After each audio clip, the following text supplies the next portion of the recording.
Prologue. L'œil du cyclone. Quand tout est silence, c'est que le cyclone a fait son œuvre. À cet instant précis, Mayotte n'est plus une île, mais une blessure ouverte. Je suis assis sur un morceau de tôle ondulé, le regard vide. Devant moi s'étend un paysage d'apocalypse. Des maisons éventrées, des arbres déracinés, des visages terrifiés ou absents.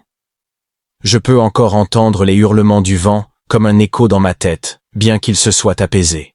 Le 9 décembre 2024, un lundi matin, le cyclone Chido a frappé Mayotte. Les radios avaient prévenu, les bulletins d'alerte s'étaient succédés, mais qui pouvait se préparer à ça? Certainement pas moi. Je suis seul, maintenant. Ma mère, ma petite sœur, ma vie d'avant, tout a disparu, comme emporté par la mer. Mais étrangement, ce n'est pas l'histoire de ma solitude. C'est celle de ce qui reste quand on n'a plus rien, et de ceux qu'on apprend à voir autrement.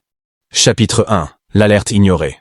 Je m'appelle Ali, et avant ce maudit cyclone, j'étais juste un gars ordinaire de Mamoudzou, la tête remplie de rêves banals et de certitudes bien ancrées. À 23 ans, je vivais encore chez ma mère, Fatima, avec ma petite sœur, Salima, qui avait 10 ans. On habitait une petite maison en parpaing au bord du lagon, à Kaweni, un quartier populaire, animé, mais souvent critiqué pour sa proximité avec les Kwassa-Kwassa, ces embarcations des migrants venus des Comores. Ali, t'as entendu les infos sur le cyclone? Disait ma mère ce matin-là. « Hé maman, laisse tomber. Des cyclones, on en a vu d'autres. » Je n'étais pas inquiet. Comment pouvais-je l'être? À Mayotte, les alertes viennent souvent, et les cyclones passent loin, laissant derrière eux des vagues plus fortes et quelques arbres abîmés. Pourquoi aurait-ce été différent cette fois? Ma mère me regardait, le regard grave. « Ali, on ne joue pas avec le vent. Mets des planches sur les fenêtres, je t'en prie. » Je n'ai rien fait. Pas tout de suite. Il faisait chaud, comme d'habitude. Le soleil brillait encore, et tout dans l'air semblait dire que cette journée serait comme les autres. Ce n'est qu'en début d'après-midi que le ciel a changé. Les nuages se sont épaissis, le vent s'est levé. Salima est venue me tirer par la manche. « Ali, c'est vrai qu'un cyclone arrive ?» J'ai soupiré, agacé. « Oui, mais ça va aller. T'inquiète pas. » C'était faux. Je n'en savais rien. Chapitre 2, Chido arrive. Le soir, le vent était devenu un hurlement constant. Les feuilles des cocotiers volaient dans tous les sens, et les toits en tôle des voisins commençaient à s'envoler. « Ali, Cria ma mère depuis la cuisine. va chercher Salima, vite !» Ma sœur jouait dehors avec d'autres enfants, comme si rien n'était en train de se passer.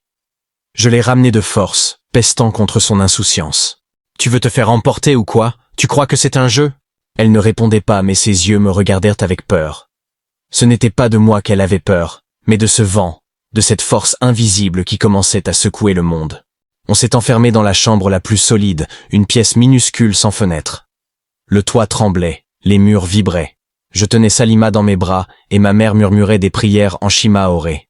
Puis il y eut ce bruit, un craquement monstrueux.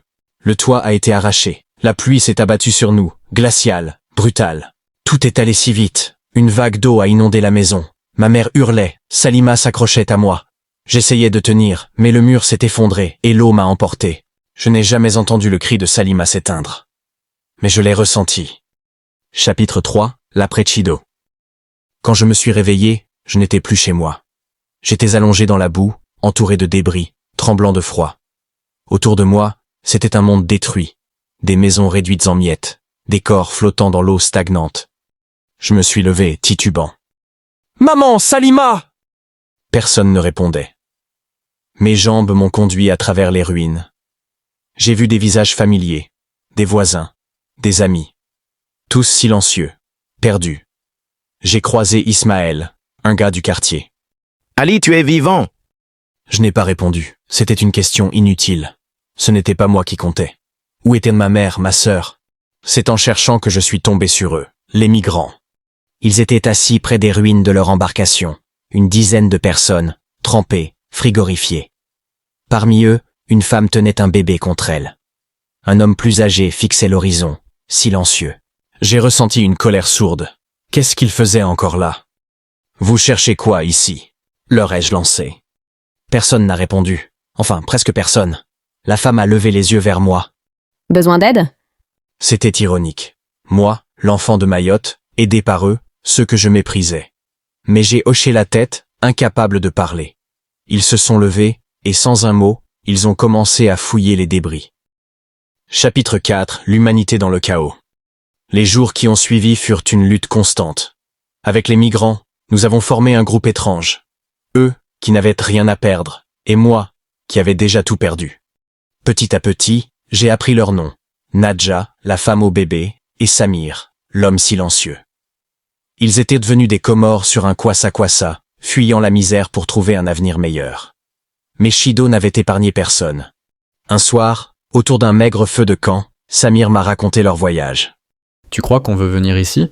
On n'a pas le choix. Là-bas, c'est la faim ou la mort. Ici, c'est au moins une chance. J'ai baissé les yeux, honteux.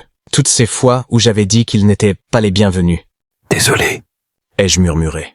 Il a souri, un sourire triste. Désolé, ça ne ramène personne. Mais merci.